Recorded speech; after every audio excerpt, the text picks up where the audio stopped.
Bismillahirrahmanirrahim. Uhaikum tahiyatan islamiyatan min ahlidan. Assalamualaikum warahmatullahi wabarakatuh. Innal hamdalillah nahmaduhu wa nasta'inuhu wa nastaghfiruh wa na'udzu billahi min shururi anfusina may yahdihillahu fala mudilla lahu wa may yudlil fala hadiya lahu. Yang terhormat Dewan Juri dan saudara-saudariku rahimakumullah, marilah kita panjatkan puja dan puji syukur kehadirat Allah Subhanahu wa Ta'ala yang telah memberikan kita nikmat, yaitu bisa berkumpul secara virtual tanpa ada satu halangan apapun. Andaikan lautan menjadi tintanya dan pohon-pohon menjadi penanya, niscaya tak akan cukup untuk menuliskannya kenikmatan yang telah Allah berikan kepada kita semua. Sholawat berningkai salam marilah kita haturkan kepada junjungan besar kita, junjungan baginda Nabi Muhammad Sallallahu Alaihi Wasallam, Nabi yang unik, Nabi yang membawa kita dari zaman jahiliyah ke zaman terang benderang, dari zaman unta ke zaman Avanza. Muslimin muslimah rahimakumullah, Islam merupakan agama yang rahmatan lil alamin.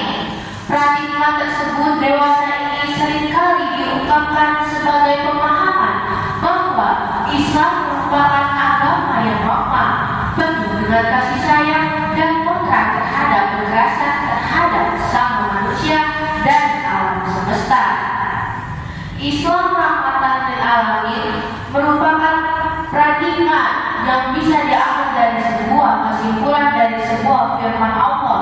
A'udzu billahi minasyaitonir rajim. Bismillahirrahmanirrahim. Wa ma arsalnaka illa rahmatan lil alamin. Ayat yang artinya, dan tidaklah kami mengutusmu wahai Muhammad melainkan untuk menjadi rahmat bagi semesta alam. Quran Surat Al-Anbiya ayat 107. Dalam tafsir Al-Quran Al-Majid, Tengku Muhammad Hasbi Asyidik menjelaskan bahwa Rasulullah Shallallahu Alaihi Wasallam adalah orang yang pertama kali yang menanamkan benih-benih demokrasi di dunia ini. Rasulullah Shallallahu Alaihi Wasallam mengajarkan kita untuk memberikan bantuan terhadap orang-orang yang lemah, memberikan bantuan terhadap orang-orang yang teraniaya, menyamakan hak-hak orang fakir, menyamakan pengikutnya dan pengikut yang lain. Islam terdiri dari 3 dimensi, yaitu rasional, peduli, dan peradaban.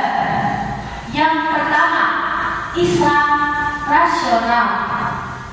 Jika ada doktrin yang mengatakan bahwa para bidadari surga telah menunggu para mujahidin namun dengan cara mengemuk tempat-tempat ibadah, maka pernyataan tersebut adalah pernyataan yang konyol dan tidak rasional. Karena sesungguhnya mujahidin adalah orang-orang yang berjalan dan berjuang di jalan Allah, bukan yang menyakiti para makhluk Allah. Yang kedua, Islam peduli. Islam adalah agama yang peduli. Rasulullah Shallallahu Alaihi Wasallam selalu mengajarkan kita peduli, karena peduli merupakan ajaran pokok utama dari agama Islam yang bersifat universal. Apabila